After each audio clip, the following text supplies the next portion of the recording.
안녕하십니까. 사주 잘 보고 장명 잘한다고 소문난 가람법사입니다. 오늘은 287번째 시간으로 박근혜 7시간과 문재인 10시간은 무엇이 같고 무엇이 다른지에 관하여 말씀드리겠습니다. 자, 요즘 국민들 코로나 때문에 먹고 살기 너무 힘들죠. 자, 이렇게 어려운 세상에 얼마 전부터 추미애 법무부 장관의 아들 그 특혜 휴가 문제로 온통 나라를 시끄럽게 하더니 이번에는 서해상에서 해경 공무원이 북한군에 의하여 총살당한 피격된 사건이 또 세상을 시끄럽게 하고 있습니다. 자, 이런 대형 사건이 터지면은 청와대 즉 대통령의 통치력이 시험대에 오르게 되는 게 사실은 안타까운 일입니다. 자, 우리나라는 남북 대치 상황으로 언제든지 항상 대형 사건, 안보 사건이 터지기가 쉽다는 건 다 아는 사실입니다. 이런 대형 사건이 터지면은 국가적인 통치력이 제대로 작동되어야 한다. 무엇보다도 중요한 건 국민의 생명을, 목숨을 지켜주는 것일 겁니다. 자, 이번 사건을 언론에서 매일 보도하고 있죠. 자, 우리 국민이 북한군에 의하여 총살되고 불태워지는 그런 그 순간 과정을 우리 군에서는 하나에서 10까지 처음부터 끝까지 다 지켜봤다 합니다. 그리고 청와대 보고했다 합니다. 그러니까 그 공무원이 월북 의사도 밝혔다는 정도의 무슨 통신도 감청했다 하니까 아마 우리 군의 정보력은 그래도 상당히 세계 최고 수준이 아닌가 그런 생각을 해봅니다. 자, 6시간을 물 위에 떠 있는 걸 군은 파악하고 있었다고 하며 최소한 살릴 수 있는 시간은 3시간 내지 4시간은 여유가 있었다 합니다. 이 가람법사 짧은 생각으로는 만약에 그 시간에 군 통수권자인 대통령이 군에 명령하여 가서 구해와라, 그렇게 명령을 내렸으면 아마 살릴 수도 있지 않았을까. 혹은 또 북한에 사살하지 말아라, 급한 통지를 보낸다든지 그랬으면 아마 지금 최저 지지율을 받고 있는 문 대통령 상황에서는 그 한 방에 국민적 영웅, 세계적인 영웅으로 명성을 얻었을 텐데 참 아쉽다, 그런 생각을 개인적으로 합니다. 설령 작전 중에 실패하더라도 대통령의 신속한 대응으로 역시 국민 목숨 중시로 대대적인 잘한다, 이는 칭송을 받았을 텐데 실기하고 말았다, 매우 아쉽다, 그런 생각입니다. 아무튼 우리 국민이 이번에 북한군에 의하여 총살당하여 시신이 불태워지는 그 소식을 듣고 국민들의 분노를 사고 있습니다.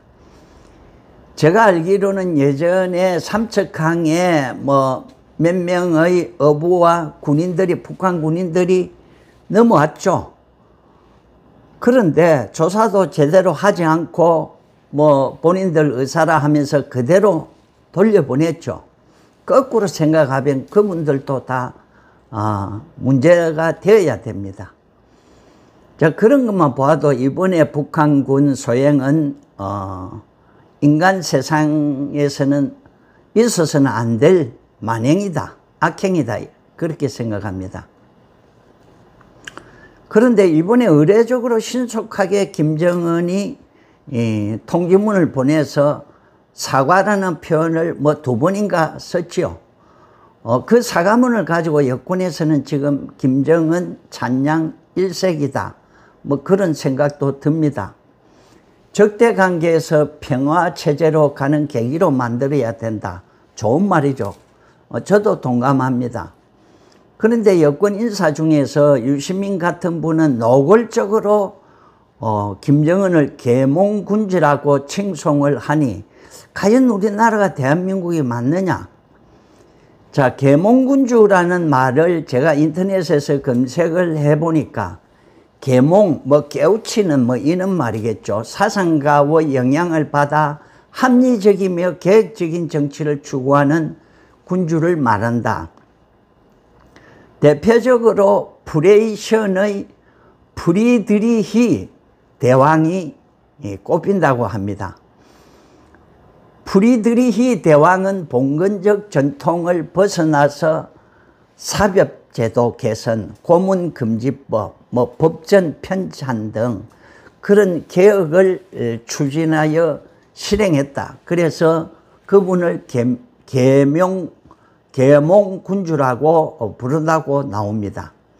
자, 김정은을 이렇게 해석하여 칭송할 바에는 차라리 유시민은 제 개인적인 생각으로는 평양에 가서 살아야 이치에 맞지 않을까 그런 생각이 들기도 하였습니다. 자, 지금 언론과 야당에서는 10시간 동안 군 통수권자인 대통령은 이 시간 뭘 했느냐 하고 묻고 있습니다. 그런데 청와대는 묵묵무답으로 답변하지 않는다 합니다. 자, 여기서 과연 문재인 대통령 지금의 10시간, 이번에 10시간과 과거 박근혜 세월호 7시간이 겹치게 됩니다. 과연 두 대통령의 같은 점은 무엇이며 다른 점은 무엇인가? 제가 두 분의 사주를 사주풀이 하자는 건 아닙니다. 간단히 띄워놓고 공통점과 다른 점을 한번 찾아보겠습니다. 자, 먼저 두 분 사주를 보면은 다 겨울생이죠. 얼음이 꽁꽁 얼어붙는 추운 겨울에 태어났습니다. 박근혜 전 대통령은 겨울 임수, 우리가 흔히 말하는 강물 사주이고, 문재인 대통령은 겨울 초목, 작은 나무 사주입니다. 이분 다 사주의 시간에 추상적으로 화기가 있어서 다행히 사주가 꽁꽁 얼어붙지는 않았습니다. 그런데 두 분 다 사주에 관성이 없는 무관 사주가 특징입니다. 문 대통령 사주에서는 그 모행이 관성인데 없고, 박근혜 전 대통령 사주에서는 연지 진토가 비록 평관, 관에 해당하지만 옆에 있는 인목 옆에 붙어 있으면은 그 사이에 묘목이 들어와서 인묘진 동방목곡으로 바뀌어버립니다. 그러니까 진토 평관은 관의 역할을 못하는 겁니다. 없는 거나 마찬가지다. 그래서 제가 말씀드리는 핵심은 두 분 사주에 간이 없다는 게 대통령 직무 수행에 결코 좋다고 하기가 어렵다. 그런 말을 하고 싶은 겁니다. 그래서 관이 없으니까 이 두 분은 통제하고 관리하고 조직을 잘 다스리는 관성이 없으니까 이게 나라의 대통령으로서 통치하는데 약점이 아닐까 그런 생각이 듭니다. 그러니 자신의 생각과 고집만이 옳다, 최선이다. 남의 말 잘 안 듣고 고집이 두 분 다 엄청 세죠. 자신에 대한 통제력도 부족하고 나라의 그 조직력, 이는 장악력도 뜬구름 잡는 시기다. 저는 그렇게 말합니다. 두 대통령 다 자기 편만 챙기는 공통점을 가지고 있죠.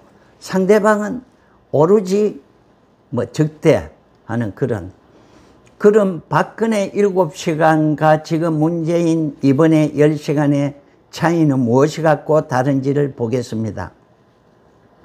우선 예전에 문재인 예전에 더불어민주당 대표 시절에 박근혜 대통령이 세월호 7시간의 진실을 밝히지 않는 것은 그것 자체가 하나의 탄핵 사유다라고 말한 건 일반 국민들이 다 아는 사실입니다. 그럼 지금의 10시간을 지금 속 시원하게 밝혀야 되죠. 그런데 민주당의 안모 의원은 박근혜 정부하고 문재인 정부하고는 하늘과 땅, 별과 땅 차이다. 차원이 다르다. 클래스가 다른 정부라고 말하는 게 뉴스에 나옵니다. 이건 제 생각입니다만 박근혜 정부는 미용주사 맞았다거나 혹은 구슬했다거나 해서 못 밝힌 게 아닌가 그런 소문이 무성했죠. 지금 문재인 정부는 대통령이 잠잔다고 구출 명령을 내리지 못한 게 아닌가, 또 잠잔다고 제대로 보고를 하지 않은가, 그래서 못 밝히는 점이 아닌가 그런 의문이 듭니다. 자, 이런 게 다른 점으로 보고, 같은 점은 두 분 대통령 다 국가와 국민의 목숨을 지킨다는 대통령 선서를 다 지키지 못한 점이 같다, 그렇게 보입니다.